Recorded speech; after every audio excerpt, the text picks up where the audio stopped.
आधे के बराबर ही हो जा रहा है, कोई उनके मुकाबले है नहीं।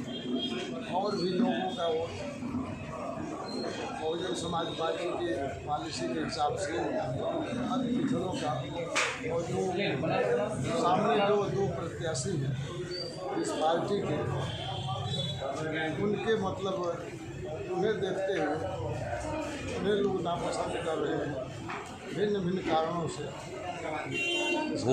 घोसी का चुनाव वीआईपी चुनाव हो चुका है, जहाँ पे बीजेपी से ओम प्रकाश राजभर के जो लड़ा है, तो कहीं ना कहीं उनका ये मानना है कि बीएसपी के तो उम्मीदवार ही नहीं है। वो हम लोग वो थर्ड के फोर्थ या फिफ्थ भी आ सकते हैं, लेकिन लड़ाई हम ही दोनों के बीच में है। इसके बारे में क्या राय है आपकी, क्या कहना चाहेंगे? उन दोनों लोगों के बीच में सही बता रहे हैं कि लड़ाई है, लेकिन दूसरे नंबर की लड़ाई है। दूसरे नंबर पर कौन लड़ेगा उसके लिए वो लड़ रहे हैं। सांसद जी, घोसी ने सबको मौका दिया है, लेकिन घोसी की जनता ठगी महसूस करे, इसलिए कि आप भी सांसद रहे हैं यहाँ पे, लेकिन चंदेल राजभर भी रहे हैं, लेकिन यहाँ तक देखा जाए भाजपा का हरिनारायण राजभर है, लेकिन सभी ने जो है एक बार जीता है, लेकिन यहाँ की जनता को धोखा दिया है, इसलिए कुछ हुआ नहीं रसड़ा विधानसभा में। क्या कहना चाहेंगे? देखिए, रसड़ा विधानसभा में विधानसभाओं की बात जो है प्रदेश से डील होती है जी। लोकसभा जो है, लोकसभा में जो भी प्रतिनिधि जाता है जी, जो भी देश के लिए कानून बनते हैं वहाँ से हल होते हैं, उसके लिए वहाँ पर बात उठाई जाती है जनता के हितों के लिए। हमने पिछड़े वर्गों के लिए ज़्यादा सवाल उठाए जी। पिछड़े वर्गों से रहे हैं, उनके हक मारे गए हैं। एक उदाहरण से हम बताते हैं कि हमारे सांसद होने के पहले पिछड़े वर्गों का आवंटन पेट्रोलियम की जो पेट्रोल पंप है जी, उसका आवंटन उनको आरक्षण नहीं था। हमारी मांग के बाद जो है नियम में सुधार हुआ और 27% जो है पेट्रोल पंपों का आरक्षण जो है पिछड़े वर्गों को मिला। केवल घोसी के पिछड़े वर्गों को नहीं मिला, बल्कि पूरे देश के पिछड़े वर्ग का उसका लाभ है। आपके कार्यकाल में चीनी मिल और कताई मिल बंद है, कभी आपने संसद में उठाया था इसको? बिल्कुल उठाया था, पार्लियामेंट में हमने उठाया था इस बात को, दोनों चीज़ों को उठाया था। आप दस्तावेज डालेंगे, इंटरनेट पर खोलेंगे, 13वीं लोकसभा, हमारा नाम डालेंगे, आपके स्मार्टफोन में आ जाएगा। अच्छा, इस बार एजेंडा क्या है आपका? जनता के बीच एजेंडा क्या है? एजेंडा जो है सरकारों का जो जनता के मूल हल करना चाहिए, रोटी कपड़ा मकान शिक्षा स्वास्थ्य नौकरी चाकरी रोजगार खेती बाड़ी, यही मूल मुद्दे हैं। इन मुद्दों पर ये वर्तमान सरकार पूरी तरह फेल है। जो भी उसने वादे किए थे जनता के लिए, एक भी वादे उसके पूरे नहीं हुए। अगर वादों पर कोई जनता पूछती थी कि हमें कब 15 लाख मिलेगा, तो उसको जवाब यही मिला कि वो जो है चुनावी जुमला था। इनके सारे वादे चुनावी जुमले थे, इसलिए इनको भारतीय जनता पार्टी न करके भारतीय जुमला पार्टी होना चाहिए इनका। देखा जाए तो घोसी में सभी लोग डॉक्टर लिख रहे हैं, सभी लोग डॉक्टर हैं, लेकिन रसड़ा की जनता मरीज अपने आप को महसूस करे। 28 साल से यहाँ बाल रोग विशेषज्ञ नहीं है, इस पर कोई नेता नहीं कर रहे हैं, इस पर कोई जवाब नहीं दे पा रहे हैं। डिप्टी सीएम भी गाँव का दौरा कर रहे हैं। सभी लोग डॉक्टर हैं, मैं तो अपने को नहीं कहा कभी कि मैं डॉक्टर हूँ। कौन डॉक्टर का क्या मतलब? नहीं, डॉक्टर अरविंद राजभर लिख रहे हैं, डॉक्टर राजीव राय लिख रहे हैं, डॉक्टर सब लोग लिख रहे हैं, इसलिए सब जनता करे कि डॉक्टर इतने आ गए हैं, लेकिन मरीजों का उपचार कब होगा यहाँ पे? नहीं, आ गए हैं डॉक्टर, तो वो तो मरीज समझेंगे ना कि कैसे उपचार होगा।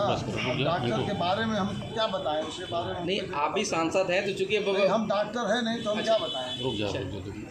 चलिए, हमसे जुड़ने के लिए, बात करने के लिए बहुत बहुत धन्यवाद। आप ये बताएं कि जहाँ पे बीजेपी से खड़े हैं, वो सुभाषपा से खड़े हैं, बीजेपी का अलायंस है, वो एनडीए के कैंडिडेट हैं, वहीं इंडिया से राजीव राय जी खड़े हैं। देखा जा रहा है कि घोसी अंतर्गत जो रसड़ा क्षेत्र है, जो इसको लोग आखिरी में चुनते हैं कि अब चलते हैं रसड़ा घूमने। तो ऐसा मतलब ये दूरियां क्यों हैं? आप तो एक बार सांसद रह भी चुके हैं, फिर भी ये दूरियां क्यों हैं रसड़ा से, क्या कारण है? ये परिस्थिति जन्य ये स्थितियां हैं। जब भी कोई कहीं से चलता है तो रास्ते में तमाम कमेंट, तमाम चीज़ें होती हैं। जनता रास्ते भर जमता है, वो हाथ दे के रोकेगी, हम नहीं रुकेंगे तो कमेंट होगा, शीशा बंद करके चलेंगे तो कमेंट होगा।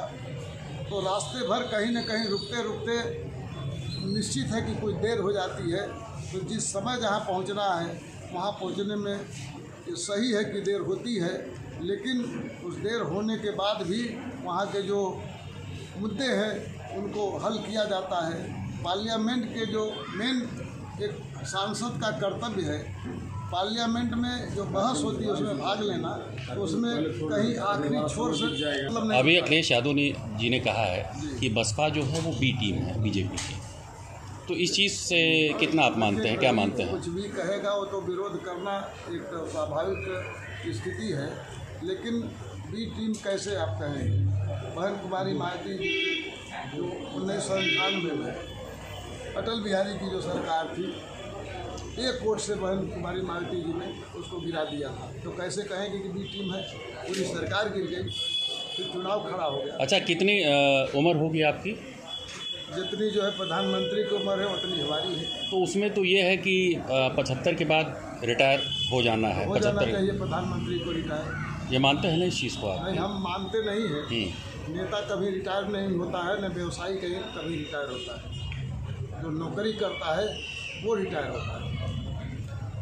उसी जोश के साथ आप मतलब फर्स्ट पे आएंगे, बाकी जो बीजेपी और जो सपा है वो सेकंड के लिए लड़ रहे हैं, आपस में संघर्ष कर रहे हैं। अच्छा, दो मुद्दे, जैसे अगर आप सांसद होते हैं घोसी से, तो दो बातें ऐसी, दो मुद्दे ऐसे आपके हों कि इस चीज़ को हमको सही करना है, क्या मुद्दा है? दो चीज़ वो क्या बातें होंगी? वो देखिए, पहली चीज़ तो है रोजगार के अवसर विकसित करने के लिए सरकार, वो तो जब आप सरकार में आएंगे तब इस तरह अगर देखा जाए। सरकार के हमने बताया कि पेट्रोल पंपों में पिछड़े वर्गों को आरक्षण नहीं था, हम सरकार में नहीं थे, हम लोग केवल 14 सांसद थे बहन जी के साथ, लेकिन हमने बात उठाया, समझाया, उनका हक मारा जा रहा था, वो हक मिला। तो ऐसा नहीं कि आप विपक्ष में है तो आपकी बात नहीं मानी जाए। दूसरा मुद्दा, दूसरे मुद्दे जो है, जो कोई मुद्दा यहाँ की जनता पेश करेगी, जैसे कि यहाँ की बुनकर लोगों ने पेश किया था, इनके ऊपर एक्साइज ड्यूटी लग गई थी, जो 1-2 पावरलूम चलाते रहे, उसको सरकार ने इंडस्ट्री मान लिया। हमने उसका खंडन किया मजबूती से, और 543 में एक सांसद एकमात्र मैं था जिसने संघर्ष करके उनके एक्साइज ड्यूटी को तर्कपूर्ण ढंग से समझाया। सरकार ने मेरी बात को माना और उसको वापस ले लिया। तो जो मुद्दे हमको जनता बताएगी, जो दुख तकलीफ बताएगी, उसके लिए हम लड़ेंगे। आप बार बार ओबीसी की बात कर रहे हैं, जहाँ पे देखा जाए कि पूर्वांचल के नेता ओम प्रकाश राजभर हैं, वो भी ओबीसी कैटेगरी से आते हैं, तो इस बीच में किस तरीके से ओबीसी आपको वोट देगी? कैसे, क्या मानते हैं कि जो ओबीसी का वोट है आपको मिलेगा? बहुत नेता है, लेकिन स्वाभाविक रूप से जो जहाँ जाएगा सत्ता में, जहाँ कुर्सी पाएगा, जहाँ अवसर मिलेगा, वो बात रखेगा। बहुत से ओबीसी के लोग थे, कोई तो नहीं उठाया इस बात को पार्लियामेंट में कि जो पेट्रोल पंपों का जो आरक्षण है पिछड़े वर्गों को नहीं मिल रहा है। ये कहना कोई मतलब नहीं रखता कि बहुत से लोग हैं। जो उठाया वो जनता का नेता है। देखा जाए कि बहुजन समाज पार्टी